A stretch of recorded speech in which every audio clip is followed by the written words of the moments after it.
Hey, what's good? What's good? What's good with y'all this morning? Y'all know what it is. It's your boy Trey. This is First Formation Morning Sports Talk. So come on and fall in with us as we get ready to get to it this morning, covering some of the things, the hottest things. Some stuff popped off this morning. A couple of things that basically took place over the weekend. So come on, let's talk about it. I stand by, wait for y'all to all get to formation, get formation. Y'all see top, sorry, major, whomever is holding the formation, walking out. So come on in. Let's get it started today. Give y'all a little time to get in the chats so we can get to talking about it. I hope everyone had a great and a great weekend for the most part. Had a couple of things you took care of. Uh, Getting closer. I know some kids is probably getting ready. The summer is over for them. It's time to get back into the books, baby. But in any case, those who still waiting on and enjoying the last of it, living their best life, come on and live with us. Uh, like I said, a couple things went on over the course of the weekend, especially when you talk about the sports world. Uh, I know it was plenty of one particular thing. As I get ready to pull it back up, I omitted it in my notes, but it is very definitely um, newsworthy for those who are into the MMA and combative sports. If you didn't catch the women's bantamweight championship in the UFC, as Amanda Nunes, the former champion, was able to become the champion once more, defeating who she lost to, Juliana Pena, the Venezuela vixen, defeating her in a decision. When going to the decision in which unanimously Amanda was able to walk away with the belt and reclaim it, now undisputed in the bantamweight as well as flyweight division of the women's UFC. It was a thorough beat down, I guess you could say, in a sense. But Juliana did show that she is a force to be reckoned with. Like the commentators were saying, basically stating that Juliana has kind of like given already a blueprint to how you could be Emmanuel Nunez. But in my opinion, Emmanuel was able to come back and show how she can also thwart that and be ready. So it was like real interesting for the most part. Checked it out. Amanda was catching her, hitting her with the shots, dropped her like 4 or 5 times.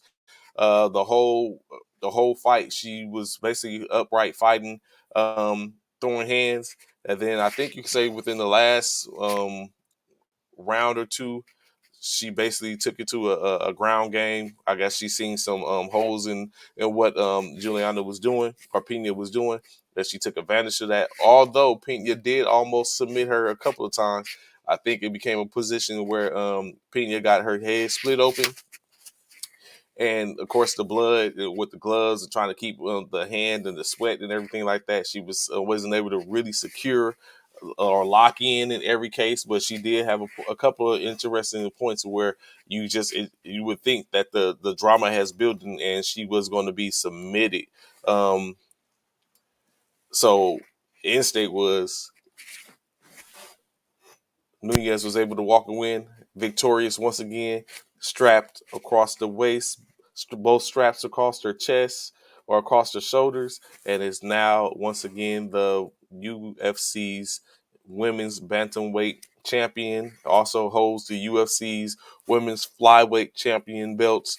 Basically said she was gonna go back home, chill for a second, get a little rest, and then she had to have discussions with Dana White to figure out what it is that she's going to do for any upcoming bouts or anything like that. So, like they were saying, stop with all the talking. They said she was making excuses.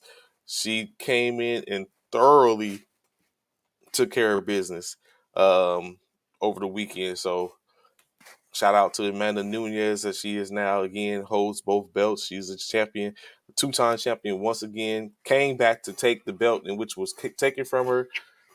I'm tripping off the fact that Nunez didn't even get. I'm not Nunez. Pena didn't even get an opportunity to defend her belt anywhere else. Like she basically won it in December and came back and lost it to the same person she took it from in July the following year. 8 months. 8 months. She was able to claim the fame, but hey, it happens like that. Nothing to be disappointed at in any case, form, or fashion. So, of course, when you're looking at it on, if you ain't caught it this morning, the NFL has came down with a ruling, basically, as the NFL has came down with a ruling as in reference to Cleveland quarterback Deshaun Watson, in which he gets ruled a 6-game suspension for his violation of the NFL conduct policy. Now the NFL basically has 3 days to appeal this ruling. If the ruling is appealed, then what happened is Commissioner Roger Goodell will even lengthen what he thinks the punishment should be, or he will have an arbitrator appointed to it to where they lengthen it or go forth and do what they feel should be done in reference to Deshaun Watson. What's good, Anthony? What's going on, brother? So yeah, he just might, like you said, appeal it, or they may not. I know. One of the things yesterday, of course, before this came out, in which I figured that it was going to come out definitely, is that the NFLPA or the NFL uh, the NFL's um, Players Association basically came out and stated that and had a comment where they said in advance of Judge Robinson decisions. Of course, Judge Robinson is the was the arbitrator, the judge who's appointed to be the rule to decision. We wanted to reiterate the fact of this proceeding. First, we have fully cooperated with every NFL inquiry and provide the NFL with the most comprehensive set of information from any personal conduct policy investigation. A former federal judge appointed jointly by the NFLPA and the NFL held a full and fair hearing,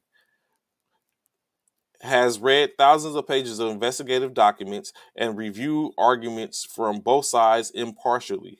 Every player, owner, business partner, and stakeholder deserves to know that our process is legitimate and will not be tarnished based upon the whims of the league office. This is why, regardless of her decision, Deshaun and the NFLPA will stand by her ruling, and we call on the NFL to do the same. Basically, wanting the NFL to own up to the process in which they have in place and not go back and go against what it is that Judge Robinson puts down.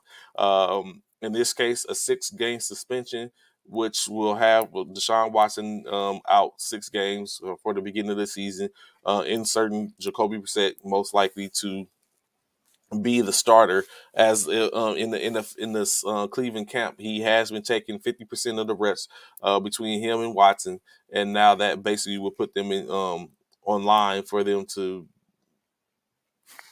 be without 6 games. Um, I so like Anthony was just stating in the comments, the NFL is going to appeal it.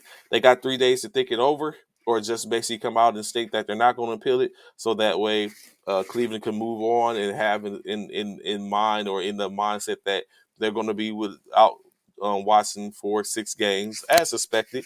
Even though it was initially said that they was pushing for a full year, at minimum of a year, but now, like I said, NFL has until uh, Thursday time frame. By Thursday, it's going to even be a done deal, or we're going to have an appeal, and then the process continues on from there. Additionally, in the Deshaun Watson case, what has happened additionally is he did settle 20 what was it, 21 of the cases, 20 other cases that was played against him, as he had 25 pending trials. One trial, of course, one case was dropped due to privacy concerns. The other four cases, however, did go on. There wasn't a settlement, but at least three of those remaining four cases has been settled. At this time, Deshaun Watson only has one pending trial, one pending settlement, one pending suit remaining.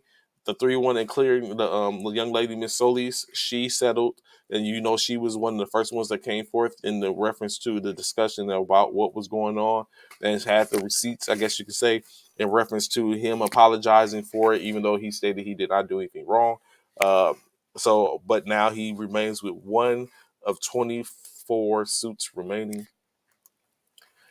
Yes, Anthony, they wanted a full year. Well, a minimum of a full year. They wanted an indefinite suspension with a minimum of 1 year to be suspended. So, of course, they don't get that. They get 6 games, which is 11 games short of what they was looking for at minimum.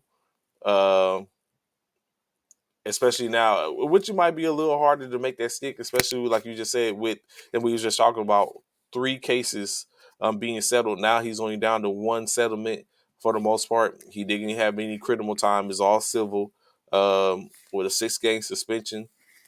Is that something that is that I wonder how the victims feel for the most part. If they feel any type of way about the fact that he didn't get a full year, or he didn't get anything more than a 6 game suspension. Or is there even anything they can say in reference to it when they settled and they're getting compensation for that? Not saying that that should be a reason, but can you have it both ways from that fact of the matter, to where you receive compensation for a civil case, but there was no criminal. 2 grand juries found there was nothing of criminal in nature that can be charged. You settle for civil, and then basically you walk away with that, and he gets charged with a 6 game suspension for what he does as a career. I don't know, but now basically it is where it's at, and now it's in the NFL's court. Already know that Anthony stated that he's going to. Do you think the NFL is going to appeal? I'd like to know what anyone else in the chat think. Does the NFL appeal in the next 3 days, or do they lie where it lay? Agrees with the NFLPA, and they let it continue on as such, and where they're going to not pursue anything and let Cleveland uh, rest in the fact that they're going to be without their new franchise quarterback for 6 games. Mike D in the chat. What's up, Mike D? So that's what, D. That's a good question. I know you being a Saints who that fan, you definitely have that question in mind, which is a good question, in which I was just thinking about as I was talking about it. Like, what is it? Do you compare the two? Like, if Deshaun Watson gets 6 years correction, 6 months for this violation of the NFL conduct policy, there wasn't a criminal offense charged here. On the other hand, your man in the Noya, in that boot down there in the boot, Kamara, his is a physical. He has a domestic assault charge. I mean, a assault charge, a physical assault charge, to where he put hands on somebody or assisted in putting hands on somebody. They're kind of different, and there's tape to his, so it's a little bit different. In which I don't know, but if he gets the same 6 months suspension, what is it that we're telling them? What is the product in the state? Like, at this point, we don't know what is going on, due to the fact of they're waiting to see from a physical from the Las Vegas, how they're gonna go about in charging and him going to trials and stuff like that. So I don't know what Kamara is going to be due to face, but I don't know if 6 games is going to suffice at this point, or whether they're basically saying 6 games is the standard. It remains to be seen. True that. You're right, Anthony. It's not even half the season. So 8 to 9, would that have been the better fit? Is that what Kamara deserves? 8 to 9 games to basically say that okay, his what he did was a little more egregious than what Deshaun was accused of. Instead, is Deshaun settled in civil courts and he didn't have any punitive cases. On the other hand, it's looking like it's going to be very punitive when it comes to Kamara, unless he's able to. I mean, you pay for good representation. Maybe they can make something work.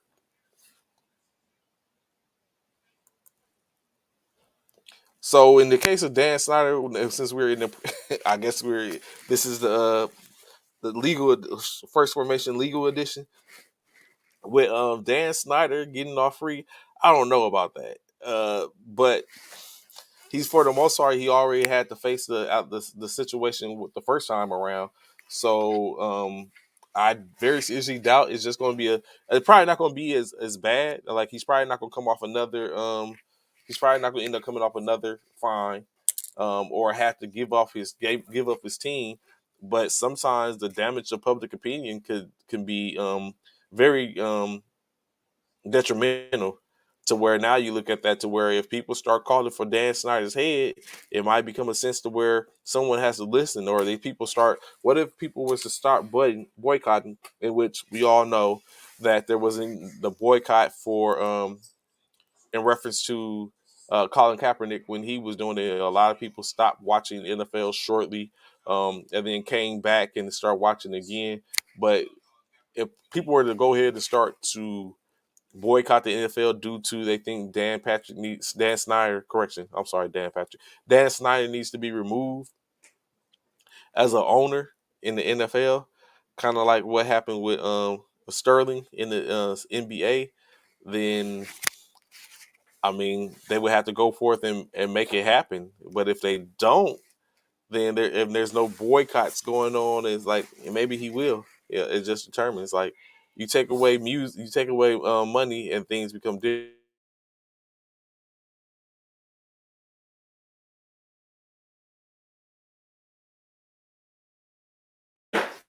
So yes, so again, it remains to be seen. Uh,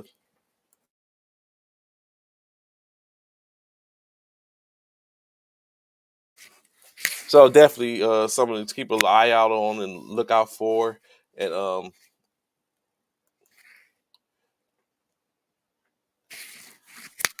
yeah, it is funny. It's like you said, Anthony. All that type of stuff comes up. Really, only for gambling, he got a full year suspension for gambling on a parlay that included a team. Uh, so when people start looking at that, they start to wonder like, what's the true value to the organization or to the NFL? Like, how does this disparity come? But at the same time, like they're having a federal judge, even though she didn't engage on the Ridley situation, it's a federal judge that is taking place. I don't know if the NFL has a gambling policy, I'm sorry, a gambling policy in place to where they can just, without unequivocally, without a doubt, go ahead and judge on that. But maybe it's some things that have to be looked at as the CBA is due to end. I think this year or next year, next year, somewhere around this time. But yeah, maybe it needs to be looked at, and that needs to be brought up when we talk about this. Like you have three different offenses: assault, a player got caught allegedly gambling, although it wasn't necessary. As he said, it was a parlay in which they were in the parlay, and a player was charged, was accused of sexually harassing and assaulting multiple women. And in the case so far, one has gotten a 6 year suspension. I mean, correction, a 6 game suspension. Another has gotten a year suspension, and you have one that is pending. So, what we doing NFL? What is going on. Um, but in other news, a little NBA conversation. As you know, if you didn't know yesterday, the Boston Celtic legend Bill Russell passes away at the age of 88. Bill Russell was an 11-time champion with the Boston Celtics, 5-time MVP with the Boston Celtics. Additionally, he coached for the Boston Celtics. The now the trophy was named after him. Uh, the Bill as a Bill Russell Award. Uh, what more can you say? Like the man was like 11-time champion. You got to take into consideration Boston has won 17 championships, and Bill Russell won 11 of them 17. Hall of Famer, All Pro, played in back in the era of Wilt Chamberlain, Kareem Abdul-Jabbar. Well, a little prior to them. But of course, like I said, he passes at the age of 88. Um, we used to always see him to come and give the award. Now he's gone, and we our prayers goes out to his family and friends as they deal with the loss of the Boston legend, Mr. Bill Russell. So, but even in that saying, what is in what is in that of a legend or a champion? So, when you play for an organization, is it must you live up to those expectations of those players that came prior to you? Yes, it's called Jacqueline Cole. Rest in peace to Bill Russell. So when you play for an organization, what is the do you have to live up to those that came before you, or do you just need to keep up with that winning culture? And I ask this because, of course, last week, DeMar DeRozan, the homie, appeared on Draymond Green's podcast, the Draymond Green podcast. And in this moment, what happened is DeMar basically talks about living up to in his mind, it's the ghost or the aura of Michael Jordan, being that he is now a Chicago Bear. I mean, a Chicago Bull, trying to live up to that aura in which he produced, in which one his first opportunity to win a game on a buzzer beater, in which he tried to utilize a fall away. He airballed, and the Bulls lost the game. And he is like, at that point, he felt like he disrespected the legacy and the aura of Michael Jordan in in their arena with that airball. But then, of course, he said he went and he started working on that part of his game, so that way, if given the opportunity again, he wouldn't fail at that opportunity. Of course, it came a couple of more times in which he was successful with the buzzer beaters, but he said he felt like he disrespected the aura of Michael Jordan. In that case, do you feel that when you get to these, when you're supposed to be um, that type of player, to where you're a star or all star, maybe star qualities, um, superstar qualities, do you get to the point to where you're like, you know what, I got to live up to this, or do you just continue to go on as need be? And it's like, you know what, I am who I am. I know who I'm supposed to be, and I'm not trying to live up to what came before me. I just want to do my best to win, which is the end state for players when they get into when they get to organizations. Just win, regardless of what's in front of you. I don't know if you think about any players that come into LA after LeBron, after Kobe, if they feel like they have to be as such, or do they feel like, hey, I just got to win. I got to forge my own legacy. As you know, the Laker faithful love that type of mentality, or that you come in and bring in winners or people who are prone to winning multiple championships, i.e., the bringing of it's been over the course of time. Kareem, Magic, Worthy, uh, Kobe, Powell. At one point, we thought we would get our hands on Chris Paul. That didn't happen. Um, Dwight Howard, Rajon Rondo. There's been plenty. Glenn Rice, Karl Malone, Gary Payton. They were victorious, but they have been all a part of worn the Lakers purple and gold. So when you come, do you have that expectation? Should they live up to the expectations, or should they basically just uh, come play ball and let everything else do talking? AD, Westbrook, the list goes on.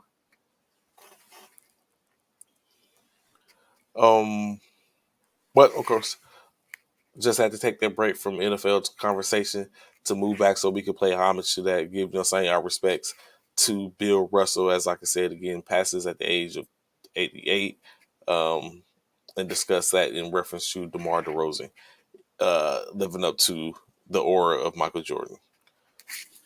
But going back into, I know, Anthony, you in the comments, going back into the conversation, Washington football team, or correction, I'm sorry, not Washington football team, the Washington Commanders. I stand corrected, Anthony. Um, the player, defensive end, 11-year veteran Ryan Kerrigan decides to call it quits, as now he is basically hanging up his cleats um, to go on to bigger and better things in his rear. Ryan Kerrigan was played 10 years with the Washington football team at the time, or Washington Redskins, or now the Washington Commanders. Played 10 years with them. 1 year as a Philadelphia Eagle, in which he felt like he was going to be able to come back and play. He suffered a knee injury while he was in Washington, and basically never really recovered. He played last year in Philadelphia and felt like he was going to be able to continue to play. He felt pretty good about his situation, and at the beginning of the start of training camp, the injury comes back, and now basically he's decided to call it quits. He is the all-time sack leader in Washington Commanders history with 95 and a half sacks recorded. But he said he woke up and thought he was going to be able to continue to go.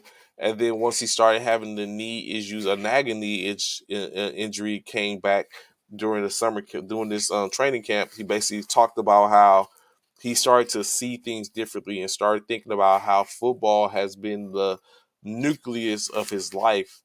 And now that it seems like it's coming to an end, now everything that changes everything from his preparation, even to simply what he ate in the morning for breakfast. It's all been based around being a top athletic specimen in this game of football, and he started to question those things. And now he's basically decided that he's going to go ahead and lead a game. He's due to sign a one-day contract so he can retire as a Washington Commander uh, and go on from there. Uh, so, of course, our hats off to Ryan Kerrigan, 11 years veteran uh, football, and this is a game of entertainment. And was entertained. He won games. He didn't get a championship, but he did do put forth some good effort. Nothing to sneeze at. 95 and a half sacks. We ain't talking about tackles, folks. We talk about sacks, to where you have an opposition that is trying to stop you from getting that, and he's almost eclipsed 100 in 11 years of play. That's like almost averaging 10 sacks a year. That's what you want, Anthony, to see him in your assistant coach as a defensive assistant coach, possibly a defensive coordinator later on down the line. More Washington Commanders news. Your defensive end, Chase Young. We talked about Chase Young last week as we discussed how he was having a little setback. He was expected to be one of the last players to be able to come back, placed on the physically unable to perform list for the Washington Commanders. Now Chase Young is came out in which Coach Ron Rivera did not want to come out or give a time frame that he could not commit to, and that he didn't want to have it to where that young man was trying to meet that timeline uh, to help to be the team to be successful. So he didn't want to commit to anything. But at this point, they're saying he's a little further behind than thought, and the expectations is that he's going to be out basically at minimum. At the beginning of the season, he's gonna miss the first game, but that kind of comes with a stipulation, because if he's still on the physique unable to report to perform or injured reserve list at the beginning of the season when the season opener begins, then regardless of when he's done, he's going to have to miss the first 4 games. So even if it was just a one game in which he's going to miss, he's going to be out the additional 3 weeks due to the fact of those are the rules when it comes to the list, and he's gonna be so he will be out that time, and not to just be out. He's not able to practice until though till he's missed till that 4th game has surpassed. So most likely, if given the opportunity, he will be in the week 5 game. So he may be back in or around the same time in which Deshaun Watson comes back. But that doesn't mean he hasn't been kept his bite up. It just means he won't be able to practice with the team organized.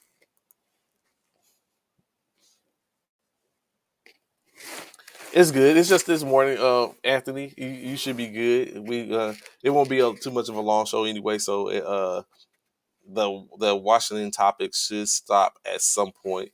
Uh, hey man, it's all right. It happens to the best of us. All y'all gotta do is go out and win during the regular season. Believe in wins. Moving on to New York Jets, as head coach Robert Saleh had some conversations and a few things to say in reference to the new Guardian cap. So if you haven't seen or witnessed yet or heard, the NFL put forth the initiative to put the Guardian cap, which is a soft, cush like, I ain't gonna say spongy, but cush like addition to put on the outside of the helmet, so that way it limits the impact or the possible creation of concussions amongst the players. So he's basically saying that he has some quarrels with it, basically because he feel like it's setting the wrong. It provides a sense of a false security and a false sense of security to players. It gives them, because they're going to be less of an impact when they make hits. He feels like they're going to be leading more with their heads, and it limits a reason for acclimation period for those players. So, like I said, it's the meaning of the Guardian cap is to basically reduce concussions and the frequency of concussions.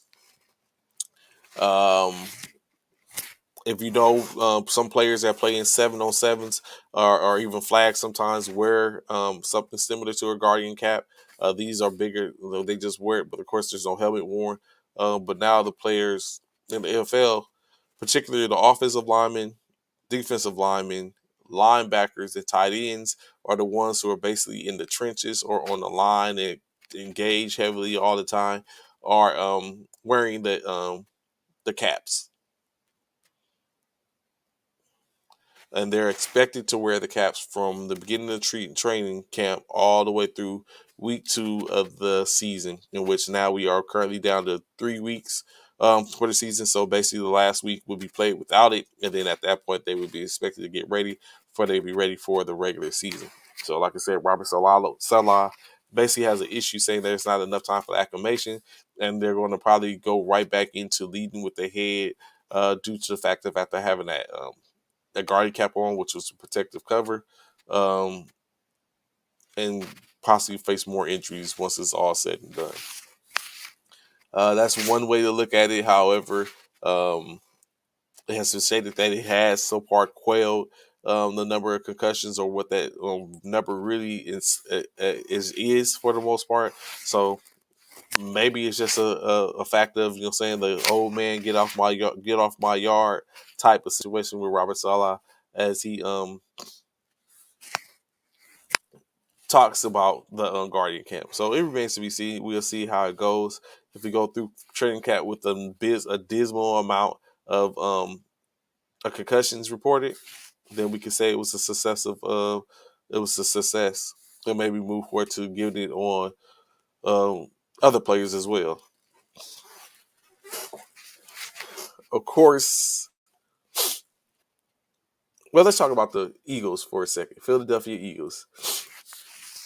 The Eagles had a report that they had a discussion. As we know, they have picked up a few acquisitions over the year.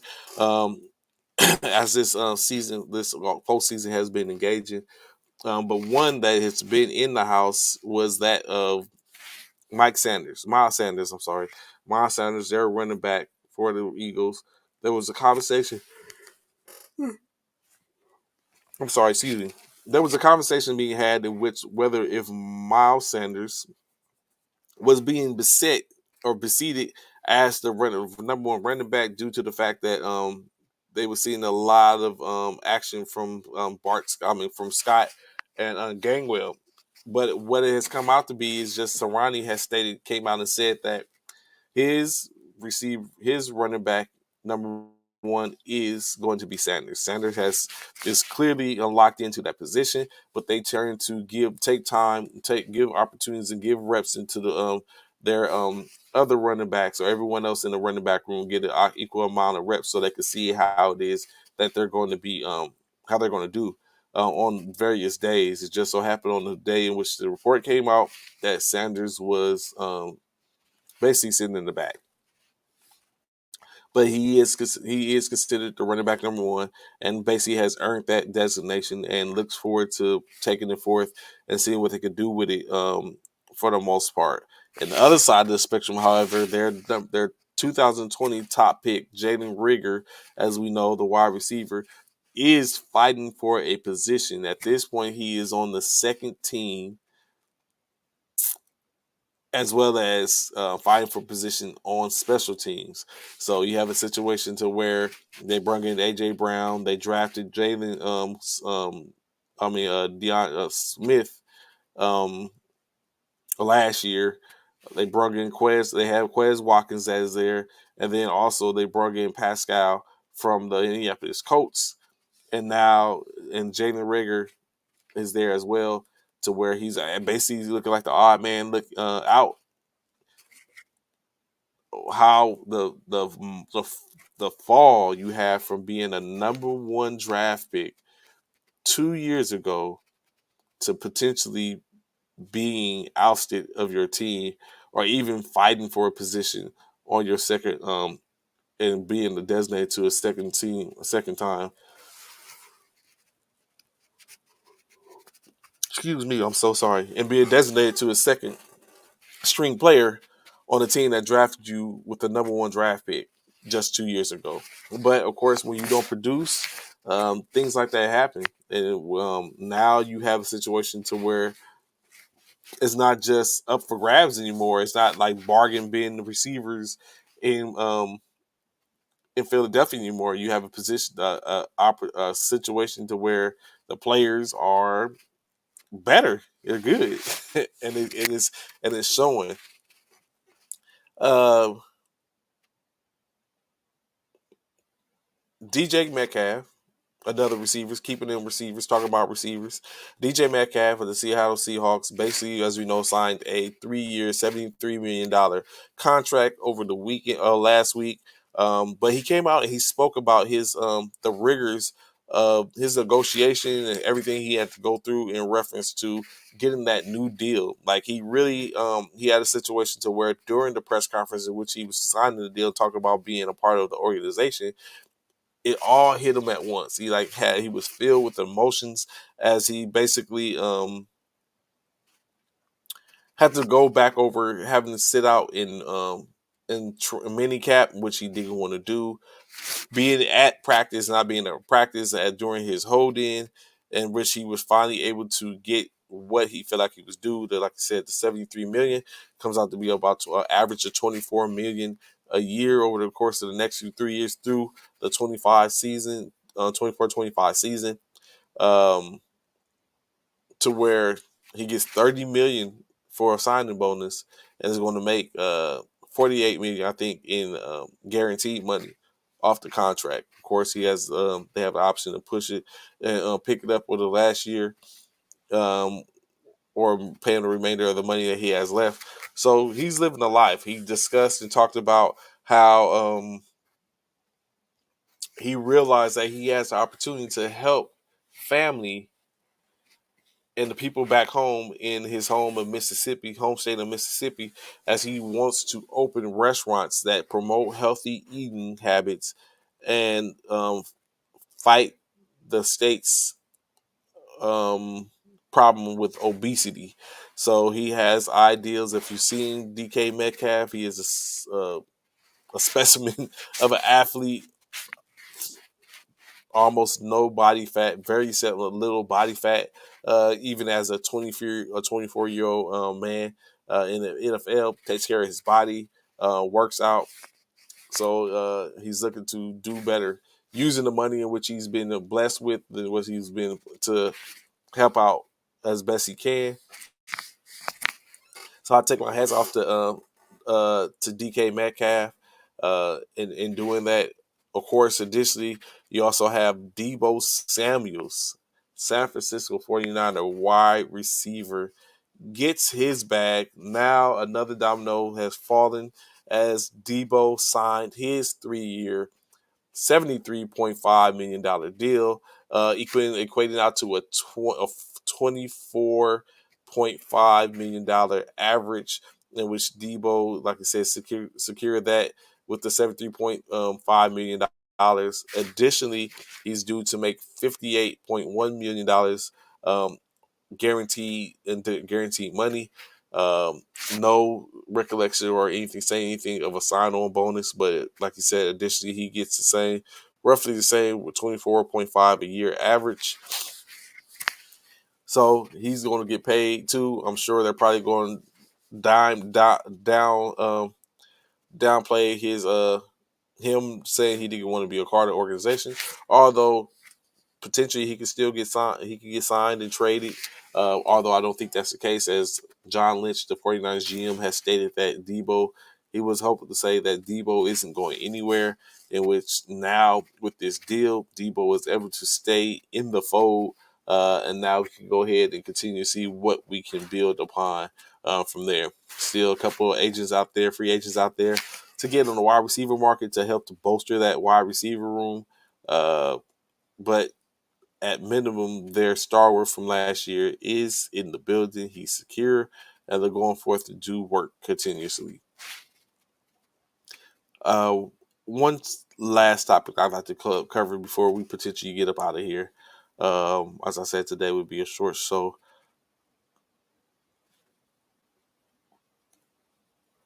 Quarterback Patrick Mahomes had a couple of things to say, in which he engaged with the media at his spring practice.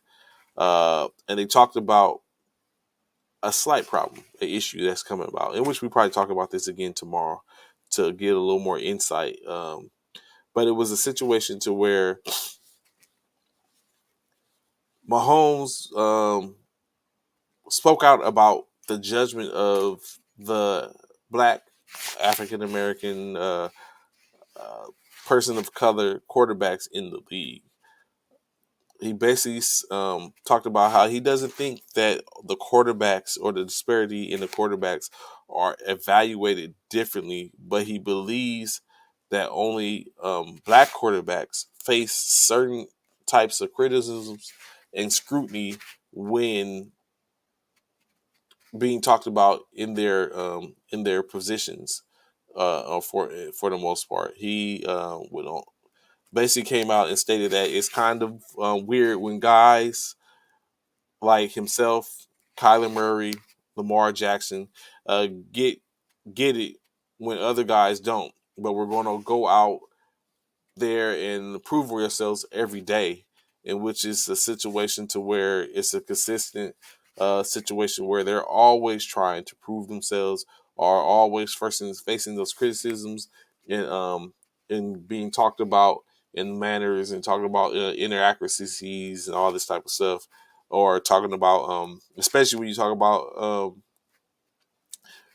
the difference. Like, you have a defensive coordinator that's saying these comments and talking about Lamar Jackson or talking about Patrick Mahomes, how they're not getting something done. But then you have writers, make other coaches that vote them into the top 10 percentile, top 10 list, and engaging in talking about them as being great quarterbacks and things of that nature.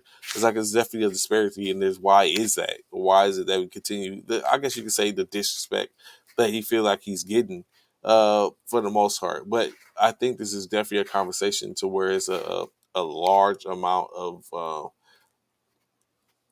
a banter to go back and forth in conversation. Which just today, is just no time for it for me really today. But of course, that would be a comment. I mean, a conversation to be brought up again come tomorrow, because there's definitely something to talk about there.